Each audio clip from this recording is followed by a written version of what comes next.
Boa noite a todos. Nós possamos novamente contar com o auxílio, a bênção do nosso Mestre Jesus. No Evangelho de Mateus, no capítulo 10, Jesus então reúne os seus discípulos, os 12, e dá a eles autoridade para que curem os enfermos, ressuscitem os mortos, libertem os endemoniados, e que eles saiam então pelas cidades, pelas aldeias, divulgando a Boa Nova. E ali no capítulo 9, no versículo 9, então, nós temos a parte das nossas reflexões da noite. Quando ele diz, então, não vos afadigueis por possuir ouro ou prata ou qualquer outra moeda em vossos bolsos.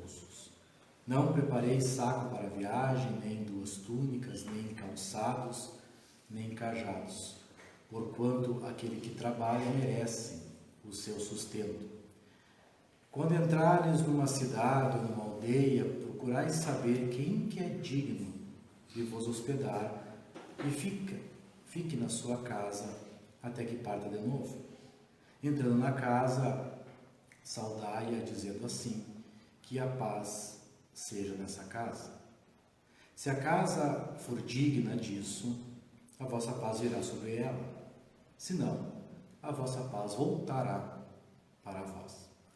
Quando alguém não vos queira receber nem escutar, sacudi ao sair desta cidade a poeira dos vossos pés. Digo-vos em verdade que no dia do juízo, Sodoma e Gomorra serão tratadas com menos rigorosidade do que essa cidade. Então Jesus está aconselhando aos seus discípulos para que quando eles saíssem fazer as suas pregações da Boa Nova, não se preocupassem com as suas provisões, com o que eles iriam carregar. Porque era um costume da época que o viajante fosse bem tratado na aldeia ou na tenda aonde ele chegasse. Podia sempre contar com o auxílio. Naquela época, os viajantes eram poucos, e Jesus sempre utilizava de forma brilhante os costumes da época para trazer os seus ensinamentos, de forma que fosse muito bem compreendido. E é algo impressionante como ele conhecia muito bem os costumes do povo ao seu redor, do povo da sua época, dos costumes diários que ele tinha.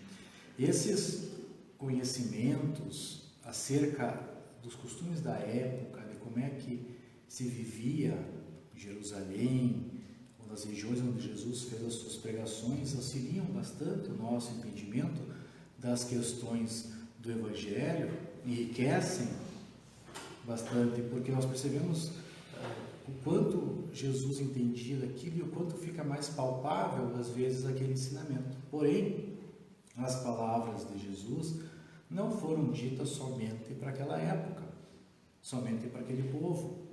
Elas são para todo o tempo, são para todos nós. Nós, há 2000 anos, já estudamos as passagens de Jesus, continuaremos estudando, muito provavelmente, por mais 2000 anos. Os espíritos superiores de esferas muito elevadas, quando vêm até nós, trazem os ensinamentos de Jesus, mostrando então que, apesar de ele ter utilizado estes termos da época, os seus ensinamentos servem até hoje. Então, nessa primeira parte, quando ele fala para os discípulos não se preocuparem com as provisões, ele está falando para eles confiarem na providência divina. Para que eles, então, neste trabalho do bem, confiem na assistência dos Espíritos, na assistência de Deus, que vão dar a eles o que eles necessitam.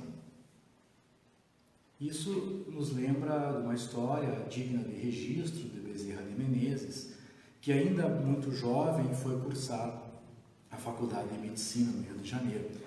Mas sua família não tinha condições de ampará-lo financeiramente. Mas mesmo assim, ele, com coragem, foi realizar a faculdade. Porém, chegado em determinado momento, ele encontra-se numa situação financeira bem complicada, onde ele precisava pagar algumas taxas da universidade, que ele não tinha como, pagar o aluguel, que já estava atrasado, e o dono da casa, o seu senhorio, como diz a história, já o ameaçava com um despejo da casa. Então foi um dos poucos momentos, onde Bezerra ficou um tanto quanto desesperado. E orou, então implorou aos céus por algum auxílio para tirá-lo daquela situação. Passado alguns dias, bate na sua porta um jovem muito educado, de atitudes muito polidas, que pede que Bezerra lhe ensine matemática, que lhe dê aulas particulares de matemática.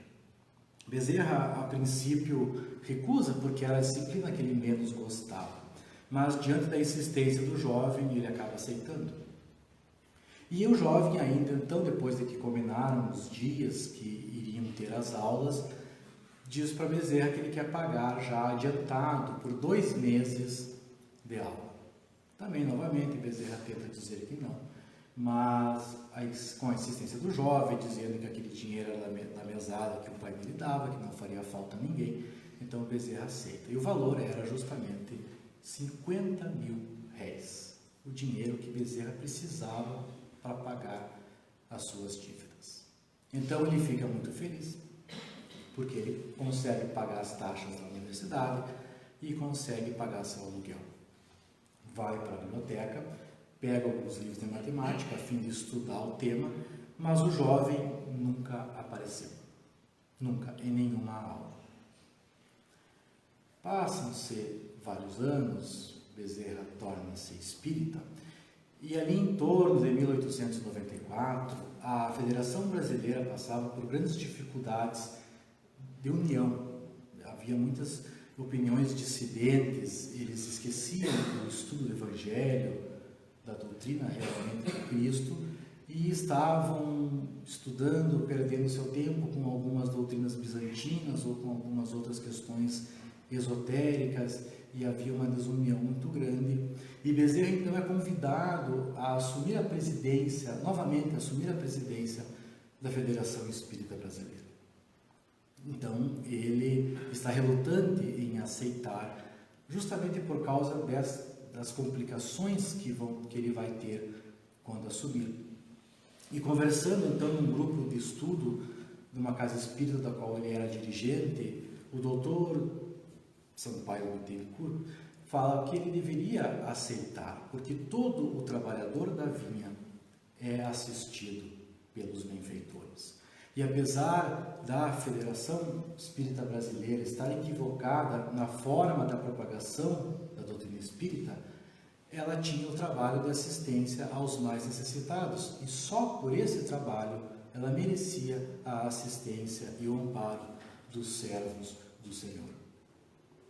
Então Bezerra fala, sim, eu entendo a questão até dos necessitados, eles recomendam a homeopatia, que é algo que eu também faço, mas eu não consigo dinheiro com isso. Bezerra era formado em medicina e usava a medicina dos espíritos, não a medicina que ele aprendeu na faculdade, o que não lhe rendia quase que nenhuma renda.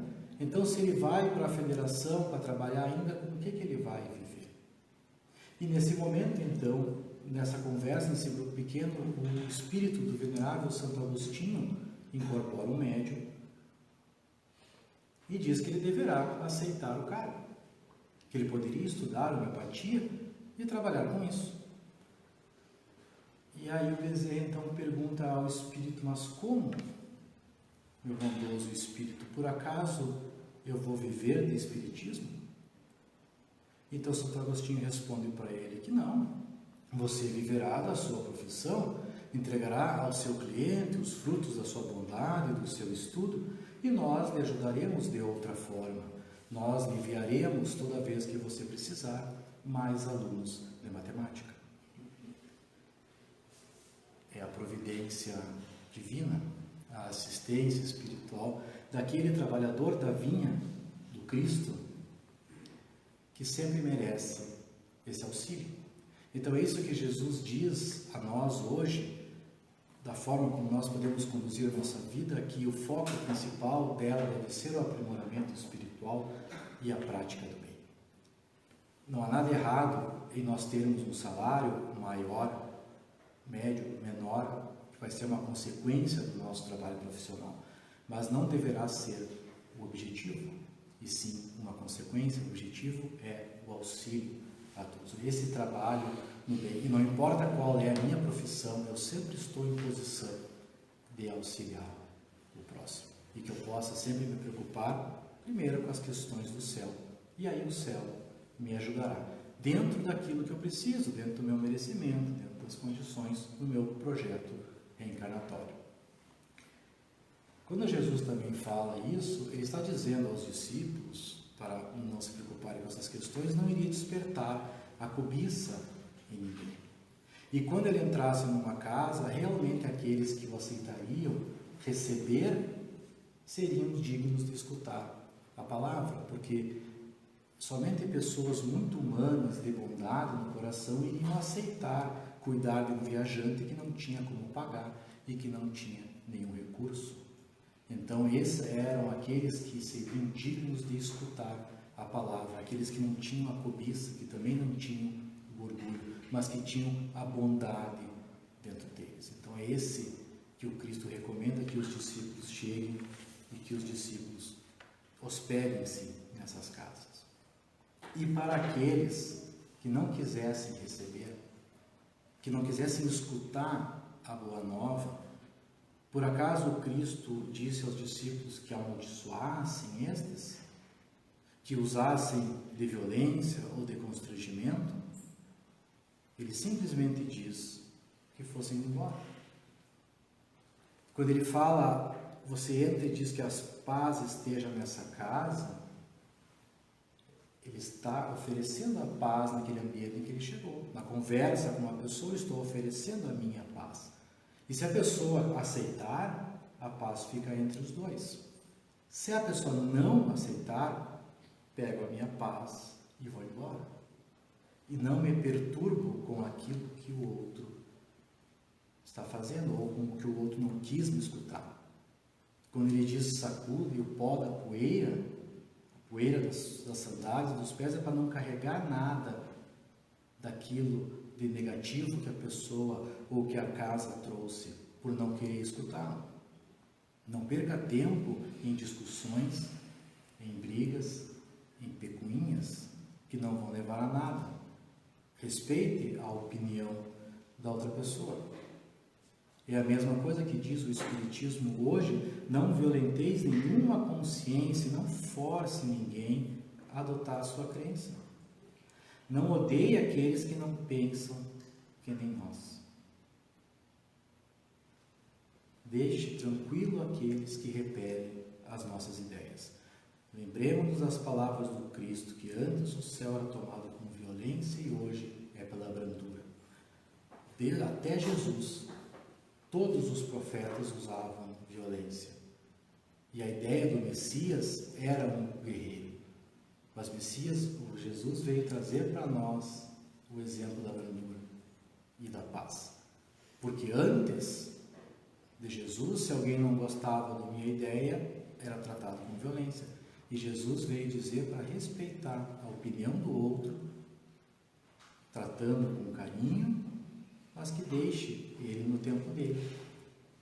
E se nós pensarmos hoje na forma como nós lidamos, ainda estamos com o pensamento de antes de Jesus, que quando alguém não concorda com nós, nos enfurecemos. Nós vimos agora no nosso país, nessa situação política, quantas brigas e quantas confusões surgiram por opiniões diferentes.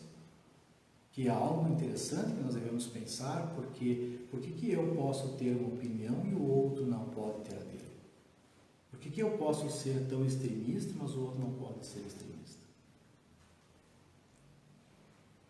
No Evangelho segundo o Espiritismo, Papa traz no capítulo 13, no item 20, então os Espíritos têm uma pergunta onde diz assim: será que é certo que eu utilize a bondade, a beneficência só com aqueles que têm a mesma opinião, a mesma crença, o mesmo partido que eu? E a resposta é não, porque esse pensamento de seita, de partido, de divisão, necessita ser abolido. Porque todos nós somos irmãos uns dos outros. O verdadeiro cristão vê somente aquele que precisa de auxílio. E será que nós agiríamos seguindo os ensinamentos de Jesus se toda vez que alguém discorda com nós agíssemos com violência? Também no Evangelho segundo o Espiritismo, quando eles trazem os caracteres do homem de bem. Então, as características da pessoa, que vai ser uma pessoa boa e que consequentemente vai ser uma pessoa feliz, num dos itens diz que o homem de bem respeita todas as convicções sinceras e não lança ódio aos que não pensam que nem ele. No Livro dos Espíritos, também nós vamos ter na questão 839, quando diz que não é certo que eu me escandalize com a crença de outra pessoa. Isso é uma falta de caridade e atentado contra a liberdade do pensamento. E será que, para respeitar essa liberdade de pensamento, eu posso deixar que algumas pessoas tenham ou então ensinem doutrinas que sejam perigosas? E será que eu estou atentando com a liberdade quando eu tento convencer a pessoa a seguir a minha doutrina? Será que eu posso tentar convencer a pessoa de que a minha doutrina, de que o meu entendimento é melhor que o dela? E os Espíritos nos respondem que você pode fazer isso, mas faça da forma como Jesus fazia, através da brandura. Porque se eu tento convencer outra pessoa com violência, eu estou sendo muito pior do que ela. A minha opinião é muito pior do que outra pessoa se eu acho com violência. E a melhor forma de eu convencer alguém de que a minha doutrina, de que o meu entendimento, a minha opinião é correta, é pela brandura, é pela calma, é pela conversa franca. E na questão 842, uma pergunta muito interessante, nós temos várias doutrinas, vários ensinamentos, várias religiões, qual delas será que é a certa? Qual delas será que nós poderíamos considerar como uma doutrina correta? E a resposta é aquela que faz mais homens de bem e menos hipócritas. É aquela que ensina a prática da lei do amor na sua maior pureza, na sua maior aplicação. Então, assim que eu vou reconhecer uma doutrina que é correta, uma doutrina que é verdadeira, é aquela que consegue aproximar o homem de Deus e que torna o homem melhor. Por isso que Kardec diz que reconhece o verdadeiro espírita pela sua transformação moral e pelos esforços que faz para domar as suas más tendências. Então, se a minha doutrina que eu estudo me transforma em uma pessoa melhor, está muito bem. E se a doutrina do outro é diferente, mas ele está se tornando uma pessoa melhor, tudo bem. Deixa ele com a doutrina dele. Se não está se tornando, mas ele não quer escutar, tudo bem também. Eu não vou entrar em discussões, em problemas. Ninguém vai crescer, ninguém vai se auxiliar se eu fico nesta violência. Então, essa passagem de Jesus, ela traz duas questões interessantes para nós avaliar, duas questões morais. A primeira é a confiança na providência divina. Eu devo seguir o meu caminho do bem, realizando os meus esforços de aprimoramento moral meu e auxiliando o próximo na medida do possível. Porque isso vai fazer com que eu tenha uma assistência espiritual imensa ao meu redor. Porque no momento em que eu estou tentando ser uma pessoa boa e fazer o bem, eles vão caminhando com nós, aplanando algumas dificuldades, removendo algumas pedras do caminho, nos auxiliando, como no caso do Bezerra. E é interessante que o valor que ele recebe é exatamente o valor que ele precisa, não recebeu a mais, não recebeu a menos. Mas o auxílio estava ali de acordo com o projeto reencarnatório de cada um, de acordo com as necessidades e capacidades de cada um. Mas o auxílio está ali, porque a preocupação principal do Bezerra era ajudar, era auxiliar o próximo. E existem milhões de espíritos ao mando de Jesus que querem o bem da humanidade. E quando eles enxergam que alguém aqui na Terra encarnado está tentando fazer o bem, eles correm para o lado dessa pessoa para auxiliar, para aumentar as possibilidades de auxílio. E a segunda questão é justamente essa: como é que está a minha paz? A minha paz interior, como a querida amiga Sueli leu no começo, da luz interior, que ela tem que brotar de dentro e não vir de fora. Então, como é que está a minha paz? Será que ela é tão fraca que simplesmente por outra pessoa ter uma opinião diferente da minha, eu me perturbo? Me encolero? e quero briga, quero confusão.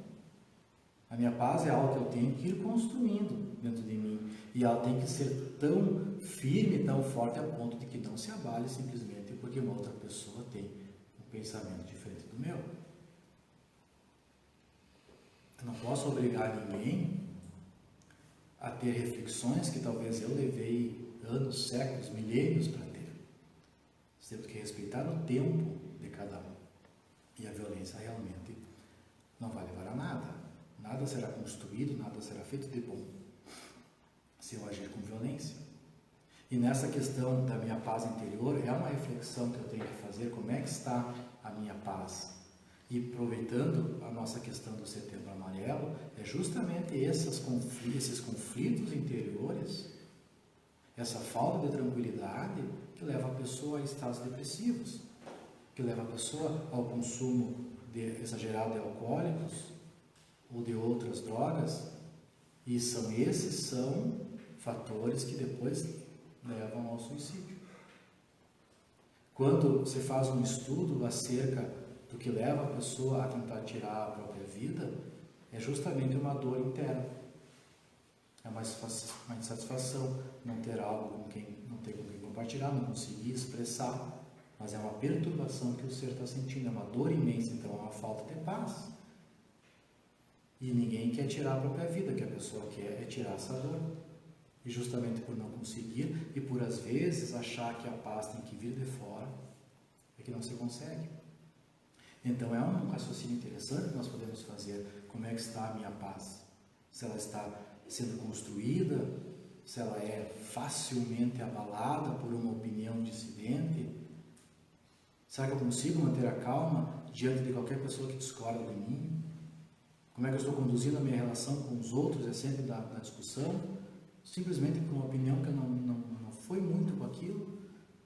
Isso vai determinar também o meu estágio evolutivo, a minha maturidade psicológica. São várias reflexões que eu posso fazer acerca de como é que está a minha paz. E a doutrina espírita nos auxilia muito nisso. Eu tenho as palestras, eu posso fazer atendimento fraterno, tenho passe, se eu estou fazendo atendimento, eu tenho um momento em casa de concentração, a oração, um meio de comunicação impressionante com a espiritualidade. Podemos aprender técnicas de meditação que ajudam no relaxamento. Nós temos o Evangelho no Lar, que é uma visita espiritual, vai auxiliar toda a família, todo o ambiente fluídico, energético da minha casa, mas principalmente o que a doutrina espírita faz é nos ensinar a moral do Cristo. E é pela prática do bem que eu vou conseguir mais facilmente esta paz.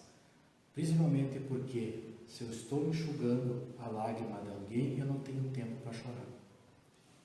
É muito mais fácil lidar com as minhas situações quando eu estou auxiliando o próximo. E aí eu vou construindo essa paz dentro de mim e ainda, de lambuja, eu recebo um auxílio espiritual. Seriam estas, então, as nossas breves reflexões da noite. Nós podemos, então, nos preparar para o momento do nosso passe.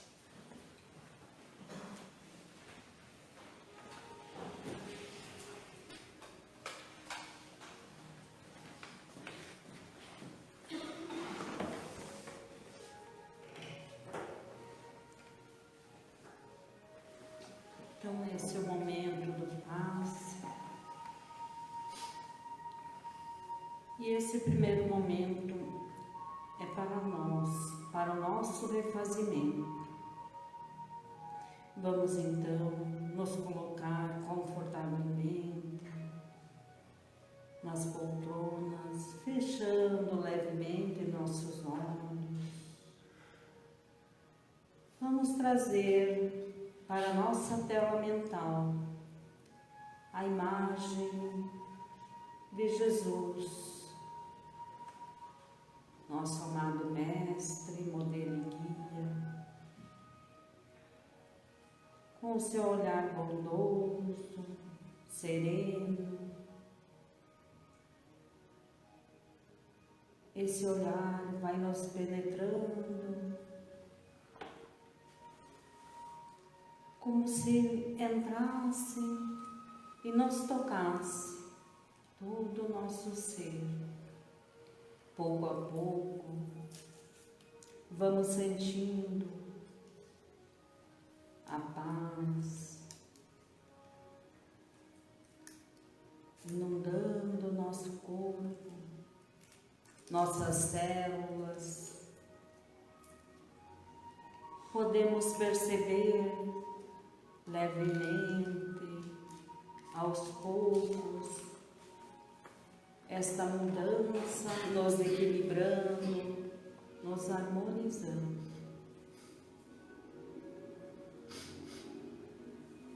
Respirando profundamente. Vamos agora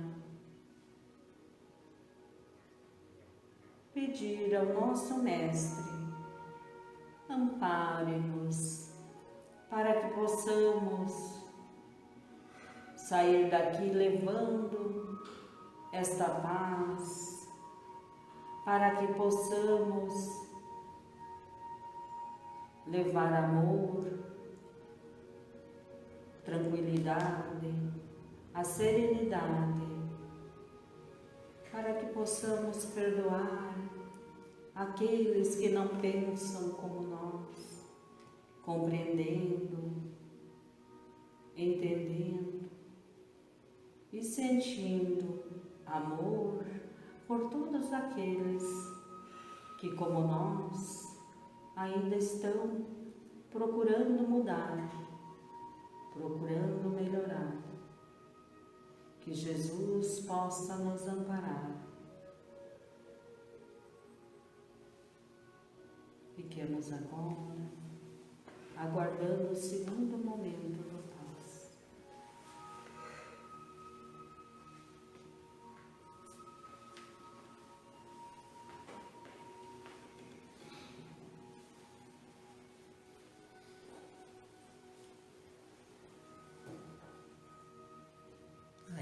Pensamento elevado, vamos praticar a caridade e vamos rogar ao Pai que ampare a todos os nossos irmãos. Eles podem estar nos nossos lares, estão no nosso local de trabalho, eles estão nas ruas, eles estão em lugares distantes, eles estão no mundo dos espíritos.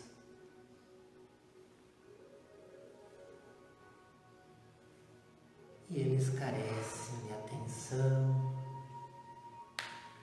eles sofrem de dores físicas e também de dores morais. Eles estão sozinhos na solidão. Mas Deus enxerga cada um deles. E pedimos ao Pai que envie para todos os lugares irmãos com o coração bondoso, ceareiros do Mestre Jesus, benfeitores espirituais, e se aproximando deles, envolvê-los em harmonia, acalmando seus corações, acalmando seus pensamentos, acalmando suas dores, aconchegando-os e envolvendo-os na ternura que o Pai dá a cada um dos seus filhos. Desejamos a eles harmonia e paz, fé e esperança, boa vontade, fortaleza no caminhar. Eles também são nossos irmãos. Eles erram e acertam, mas querem dias melhores,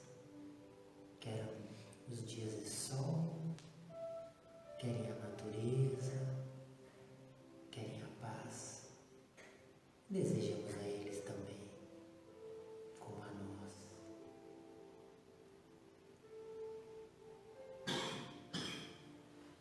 Essa paz e essa harmonia permaneça com eles, permaneça conosco ao longo dos dias, ao longo da semana, e que levamos